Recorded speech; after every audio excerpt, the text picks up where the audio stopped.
அத்தனை சொந்தங்களுக்கும் வணக்கம். நான் உங்கள் தோழன் ரதன் துரோகம் மீடியாவுக்காக.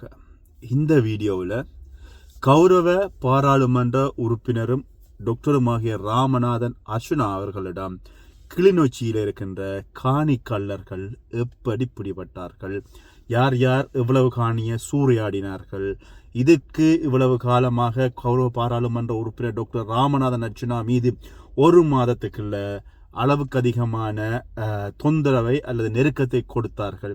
இப்படி நிறைய விடயங்களை இந்த ஒரு வீடியோவில் முழுதாக பார்க்க போகிறோம். மிகவும் நான் ஒரு தொடர்ச்சியாக அண்மை காலங்களாக அல்லது ஒரு சில வாரங்களாக ஒரு சில வீடியோக்களை தொடர்ச்சியாக சொல்கின்ற விஷயம், எங்கேயோ ஏதோ ஒரு விஷயம் இருக்கிறது, இதுக்குள்ள ஏதோ ஒரு கள்ளம் இருக்கிறது. இதனால தான் இந்த விடயங்கள் டாக்டர் ராமநாதன் அர்ச்சுனாவை தொந்தரவு செய்கிறார்கள். இப்படிப்பட்டவர்கள் கௌரவ ராமநாதன் அர்ச்சுனா அவர்களை எப்படியாவது அவரை பழிவாங்கணும்னு நினைக்கிறார்கள் அப்படின்னு சொல்லி நான் தொடர்ச்சியாக வீடியோ போட்டு கொண்டு வந்தேன். ஆனால் இதனுடைய உண்மை நிலவரம் நேற்றைக்கு வெளியாக இருந்தது. நான் உடனடியாக அந்த வீடியோவை நான் வெளியிடலை. ஏன்னு சொன்னால் டாக்டர் அது சம்பந்தமாக நிறைய வீடியோக்குள்ளே அவருடைய வீடியோ விட்டுருந்தார். சரி, நாங்கள் இதில் அந்த வீடியோ அவர் ஓடணும், அந்த வீடியோ நிறைய பேர் போடணும்னுக்காக வீடியோ போட முடியலை. அதை தாண்டி சரி, இன்று அதை ஒட்டிய வீடியோவாக என்னுடைய இந்த வீடியோ பகிர போகிறேன். என்னுடைய சேனலுக்கு புதிதாக வருவர்கள் சேனலை சப்ஸ்கிரைப் பண்ணுங்கள், லைக் பண்ணுங்கள், கமெண்ட் பண்ணுங்கள், ஆதரவு தாங்க. டாக்டரும் கௌரவ பாராளுமன்ற உறுப்பினருமாகிய அர்ச்சுனா ராமநாதன் மீது தொடர்ச்சியான பழி வாங்கல்களை மேற்கொண்டு வந்தார்கள் கிளிநொச்சி பகுதியை சேர்ந்த மக்கள் அப்படின்னு சொல்லுகின்ற ஒரு சில நபர்கள். கிளிநொச்சியில் இருக்கின்ற படித்த மக்கள் அவ்வளவு பேரும் தங்களுடைய வேலைகளை அல்லது அங்கே இருக்கின்ற விவசாயிகள் தங்களுடைய பணிகளை தாங்களே பார்த்து கொண்டிருக்கின்ற இந்த நேரத்தில் டாக்டர் ராமநாதன் அர்ச்சுனா அவர்கள் கணக்கறிக்கை கேட்டதன் விளைவாக ஒரு சிலர் தொடர்ச்சியாக கௌரவ பாராளுமன்ற உறுப்பினர் டாக்டரை எப்படியாவது கழுத்தை நசிக்கணும் அல்லது அவருடைய உயிரை பழிவாங்கணும் என்பதற்காக பொது இடத்துல ஊடகங்களை எல்லாமே கூப்பிட்டு, நீ இந்த ஏரியாவில் 7 மண்டா வந்து பார், நான் உனக்கு தக்க பாடம் புகட்டுவோம் அப்படின்னு சொன்ன எல்லாம் சமூக ஊடகங்களில் வீடியோக்களாக வந்தது. நானும் இது சம்பந்தமாக என்னுடைய பகிர்வுகளை நான் பகிர்ந்திருந்தேன். இப்போ இங்கே பெரிய ஒரு பூதாகரமான விஷயம் ஒன்று வெளியாகிருக்குது. இவர்கள் எதற்காக இந்த விடயங்களை செய்தார்கள், எதற்காக டாக்டர் ராமநாதன் அர்ச்சுனா அவர்களை கழுத்தை நெரித்தார்கள், யாருக்காக இந்த கொடும்பாவை எரித்தார்கள், அந்த கொடும்பாவை எரித்த அந்த மற்ற மூன்று நபர்களும் யார், அவர்கள் மீது இருக்கின்ற பிரச்சனை என்ன, இவ்வாறான முழுதான முழு விஷயங்களும் வெளியாகி இருக்கின்றது. டாக்டர் ராமநாதன் அர்ச்சுனா அவர்கள் பயந்திருக்கிறார். இந்த விடயத்தை தான் இந்த வீடியோவில் ஃபுல்லாக பார்ப்போம். அதாவது இந்த கிளிநொச்சியினுடைய காணி பிரச்சனை சம்பந்தமாக டாக்டரும் கௌரவ பாராளுமன்ற உறுப்பினராகிய அர்ச்சுனா ராமநாதன் கொண்டு வந்த பொழுது அங்கிருக்கின்ற தாங்கள்லாம் கமக்கார அமைப்புகள் என்று சொல்கின்ற, நாங்கள்லாம் இங்கே கிளிநொச்சியை ஆட்டி படைக்கின்ற வல்லுநர்கள் என்று சொல்கின்ற ஒரு சில நபர்கள் என்ன செய்தார்கள் சொன்னால், உடனடியாகவே கௌரவ பாராளுமன்ற உறுப்பினர் டாக்டர் ராமநாதன் அர்ச்சுனா அவர்களுக்கு எதிராக நடவடிக்கை எடுக்க வேண்டும் என்று சொல்லி ஓடோடி போய் கிளிநொச்சி டிசிசி கூட்டத்தினுடைய அல்லது கிளிநொச்சி பிரதேச சபை அல்லது கிளிநொச்சி பகுதியினுடைய அந்த ஏஜி அவர்களை போய் சந்தித்து முரளிதரன் அவர்களிடம் போயிட்டு மகையரை கையளித்தார்கள்.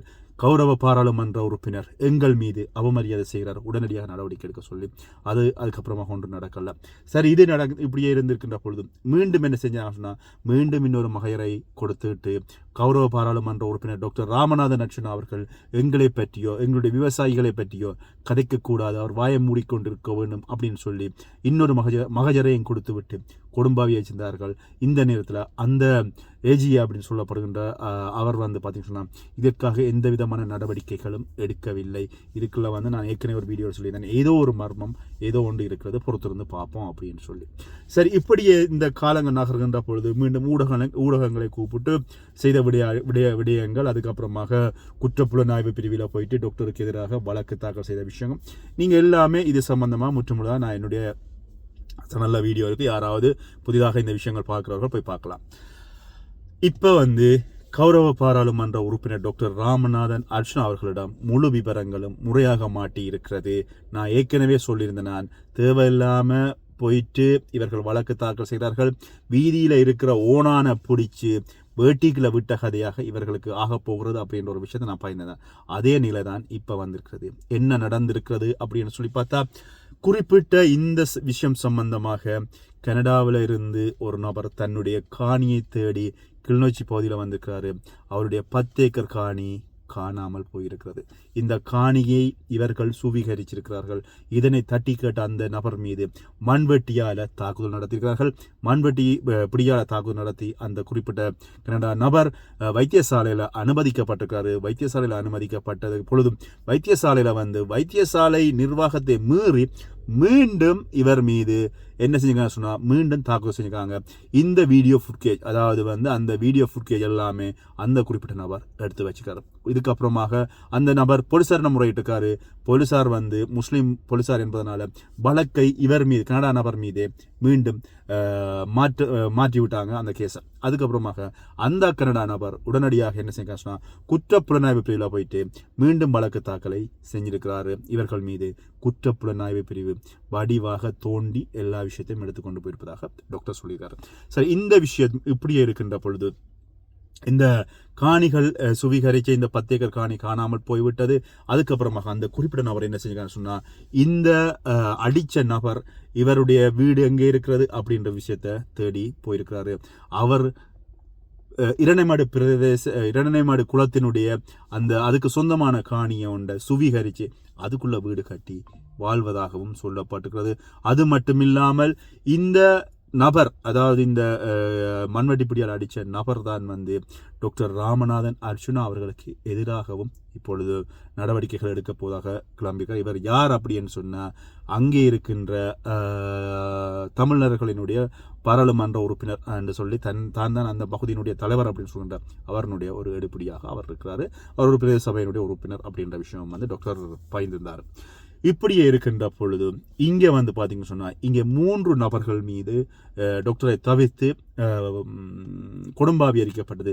யார் அப்படின்னு சொல்லி பார்த்தீங்கன்னு சொன்னால் பேராசிரியர் அல்லது பொறியியலாளர் சொல்கின்ற சிவகுமார் சார் அவர்களுக்கும் எதிராகவும், அதே மாதிரி 2வது நபர் யாருன்னு சொன்னால் இந்த கனடா நபர் அவருக்கு எதிராகவும், 3வது நபர் யாருன்னு சொல்லி பார்த்தீங்கன்னா இந்த விடயங்களை வெளிக்கொண்டு வருகின்ற ஒரு ஊடகவியலாளர், அந்த நபர் மீது தான் இந்த கொடும்பாவிகள் எரிக்கப்பட்டது. இந்த 4 விடயங்களும் சேர்த்து 4 பேர் மீது தான் இந்த கொடும்பாவிகள் எரிக்கப்பட்டது.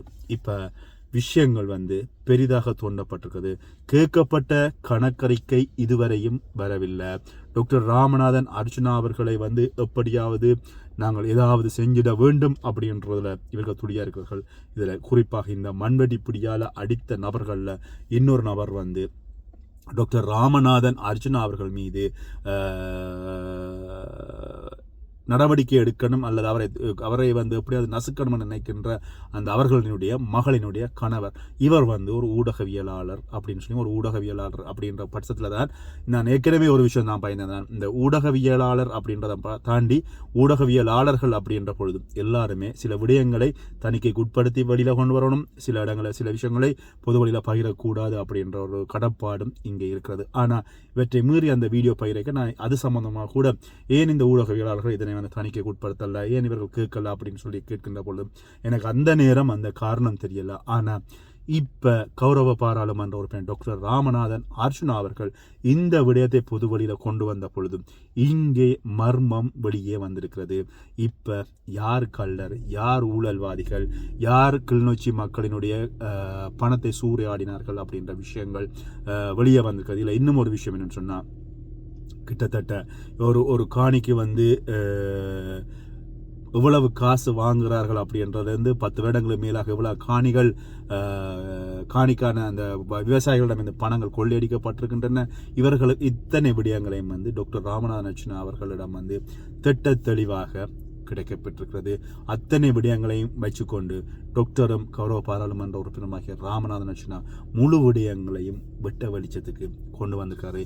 இப்ப ஓனான் பிடி அல்லது உடும்பு பிடி மாதிரி இவர்கள் அப்படியே மாட்டுவார்கள். என்ன நடக்கும் அப்படின்னு சொல்லி சொன்னால், குறிப்பிட்ட இந்த குற்றப்புலனாய்வு பிரிவு அல்லது இந்த ஊழல் பிரிவு என்ன செய்யும்னு சொன்னால், இவர்களுடைய கணக்கறிக்கைகள் எல்லாமே எடுத்துக்கொண்டு போனது மட்டும் இல்லாமல் இவர்கள் கணக்கறிக்கை ஆணையாளரிடம் சமர்ப்பிக்கப்படாத கணக்கறிக்கைகள் மட்டுமல்லாமல் இவர்கள் தனியார் கணக்குகள் செய்கிற அக்கௌண்டிங் செய்கின்ற அவர்களிடம் வந்து கணக்கறிக்கைகளை எடுத்து வச்சு இவர்கள் எப்படியாவது பூசி மொழி இதனை வந்து வெளிக்கொண்டு வெளியில் கணக்கில் சமாளிச்சிடலாம் அப்படின்னு யோசித்தாலும் இப்பொழுது இது வந்து அரசு உயர் அதிகாரிகள் மட்டுமல்லாமல் பொலிஸ் அதிபர் அது மட்டுமில்லாமல் இந்த ஊடகத்துக்கு சம்பந்தமாக இருக்கின்ற நலிந்த திசநாயக்க அதே மாதிரி ஊழல் ஆணைக்குழு இவர்கள் எல்லாருமே இப்பொழுது வந்து இது சம்பந்தமாக கிளற தொடங்கி இருப்பதாக டாக்டர் தன்னுடைய வழிவழியில் சொல்லியிருப்பது மட்டுமில்லாமல் இந்த ஊழல்களுக்கு எதிராக நிச்சயமாக இந்த ஊழல்களை அல்லது கிளிநொச்சி பாதிக்கப்பட்ட மக்களுக்கு இவர்கள் செய்கின்ற துரோகங்களை நான் எப்படியாவது வெளியில் கொண்டு வந்து அவர்களை பாதுகாத்து என்னுடைய உயிர் போனாலும் இதற்காக ஒரு தீர்வை பெற்றுவிட்டுத்தான் அடுத்த கட்டத்துக்கு நான் போவேன் அப்படின்றத உறுதியாக சொல்கிறார். மக்கள் நீங்கள் தான் தீர்மானிக்க வேண்டும், டாக்டர் ஆகிய நான் தேவையா இல்லையா அப்படின்றத நீங்கள் தான் தீர்மானிக்க வேண்டும் என்று சொல்லி டாக்டர் ராமநாதன் அவர்கள் தன்னுடைய வழிவழியில் பயணித்தார். இதில் இன்னும் ஒரு கவலையான விஷயம் என்ன அப்படின்னு சொல்லி பார்த்தீங்கன்னு சொன்னால், ஒரு கையெழுத்து இப்போ ஒரு பாராளுமன்ற உறுப்பினருடைய கையெழுத்துக்கு வந்து தன்னோடு ஒரு பெண் படுக்கையை பகிர வேணும் என்று சொல்கின்ற அந்த நபர்கள் கூட டாக்டர் ராமநாதன் அர்ச்சுனா ஊழல் பற்றி வெளியில் கொண்டு வருகின்ற பொழுது பொது வழியில் மன்னிப்பு கேட்கணும் அப்படின்னு சொல்லி சொல்வது.